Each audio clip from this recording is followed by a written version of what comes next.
Hello and welcome back to our channel. Today's video I'm going to show you how you can fix something went wrong on your line application. So first thing first, this might be a small glitch. Go ahead, restart your device. Tap on restart and then again launch your line application and see if this fixes your problem. If it's still not working, make sure that your line application is updated. Head over to your Play Store or App Store and then type in Line app. If you see update, tap on update. If you see open, that means your application is already updated. Now move on to the next step.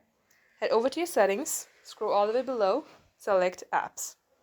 In here also search for Line app. Here you will see set as default button, untoggle this.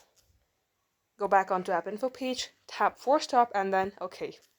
Now see if this fixes your problem. If it's still not working, go ahead, long tap onto your line application. On install, reinstall again from your Play Store, get logged into your account, and this will definitely fix your problem.